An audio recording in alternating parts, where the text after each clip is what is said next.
Musta mga idol? Meron akong pedal dito, yung nakakabit sa pulang dirt jump style. Ayos pa naman. Maganda pa umikot, sobrang log. Kaso nakalug na. Hindi ko lang kung makikita niya eh. Pero yan oh. Malakas na yung tunog. Mga 1mm na yung galaw niya ng clearance niya. Hindi ko lang kung maaninag nyo sa camera yung galaw. So, naisipan kong buksan. Kung anong parang yung tunog niya, parang ano na eh. Tuyong-tuyo din. Tapos siguro kalumaan na. Medyo nagka-clearance na. Pero ayos pa naman.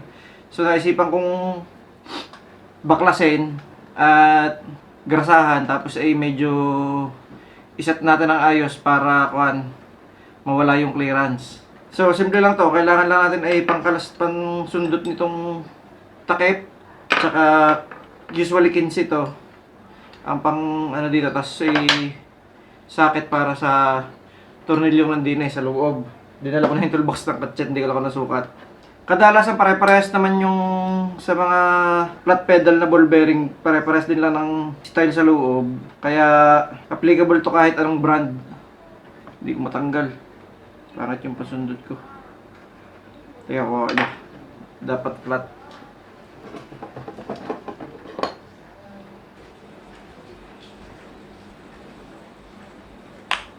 Yung natusok. So, yan, ganyan lang itsura ng loob niya, no? Pag walang takip. Bali, dalawang nut yan. Aring unang are, pinaka-lock. Tapos meron pang isa sa loob. Siya nagtutulak sa bearing. So, tanggalin muna natin itong lock. Okay, sukat nito. Wala pang kasya. 12 siya, tingin ko. Dahil ang dinis sa maliliit, 13, 11 tas 13. Are, may 12. Hindi naman pasok. Baka naman pwede na rin 13 dahil na rin naman hindi mo siguro dadaples dahil yung hindi siya ganitong maraming ukab-ukab testing.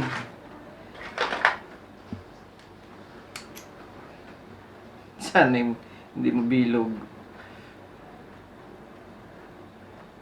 Aba, tigas. Kailangan ako, pasala ako din sa sahig.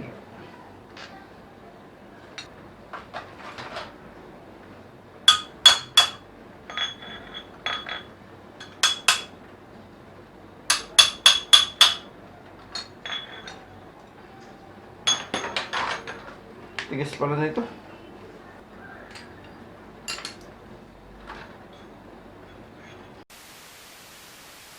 One eternity later. So, yun, hindi nagkaigi yung yung hindi sukat na tools. Kaya kayo lumabas muna, bumili muna ako ng tools. Aray, nabili ko. Mumurahin lang sa hardware. So, aray, makakalas na rin. Aba, matigas pala ito. Kaya pala hindi makaya noong 13. Yun. Tapos, meron niyang paparandot.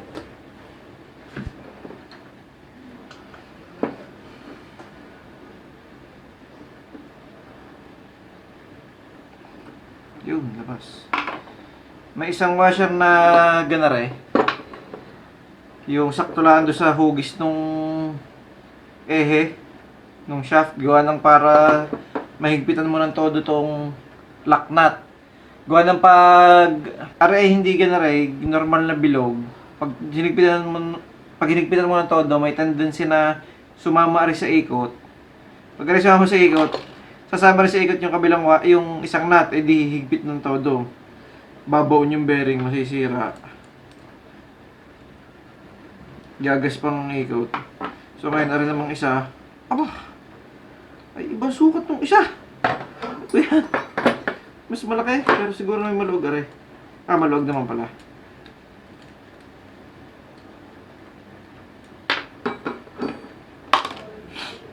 Tapos yung, kita na ang bearing. Ilaglag na ang bearing din eh. So ngayon, natanggal na, linisin muna natin. Mahugasan ito lahat ng dapat ay WD-40. Wala na yata ako. Pero may nakita akong engine degreaser, pan-degrease ng makina ng kotse, pwede na yan, patanggal ng langis. Para malinis muna natin, matanggal tong lumang grasa bago natin lagyan ng bago.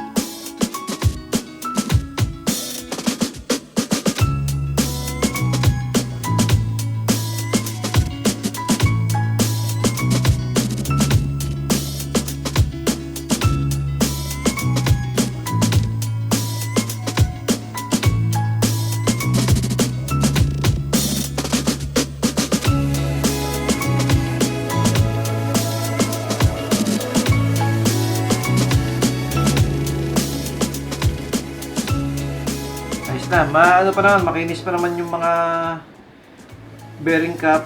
So, pwede pa talagang buuin ulit. Lagyan muna natin to.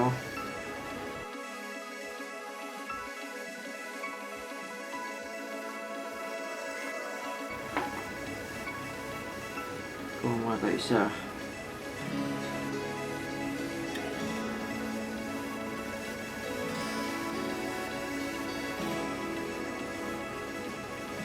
Yan.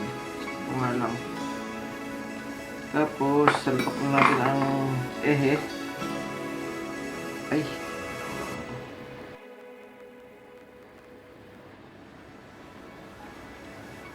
Okay.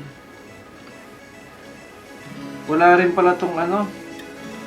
Wala nang goma. Dati, akala ko dapat may goma to na pinaka seal sa bearing para hindi matuyo yung grasa. Are pala, wala nang seal man lang kahit kaunti. Kaya matutuyo talaga.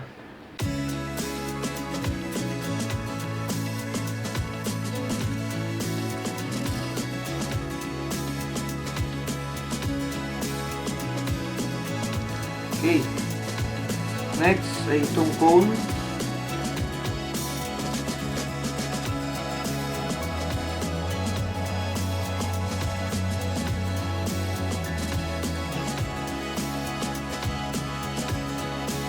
So, lalagyan natin yung lock nut. So, ang ano ko dito, ang ginagawa ko sa mga ganito,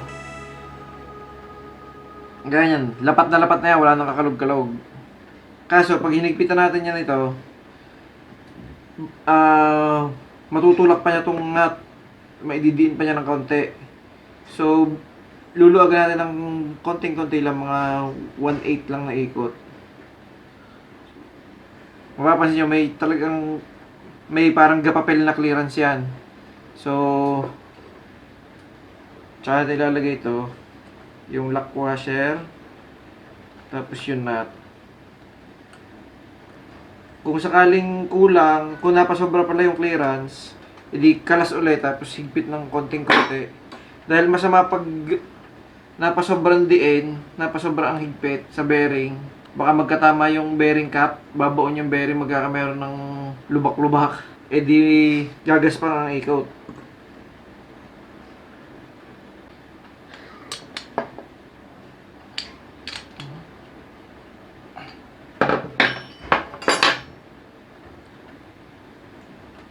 May gabuhok pa eh. Kulang. Isa pa nga.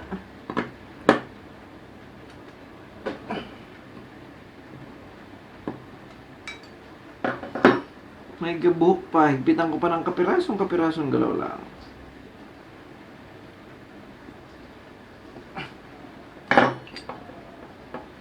Yung, nakuha din. Sakto. Higpitan pa natin.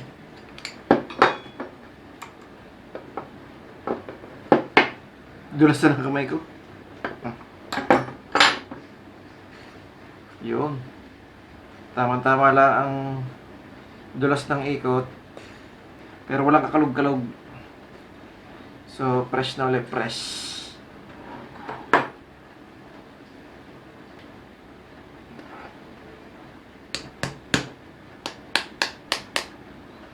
Okay.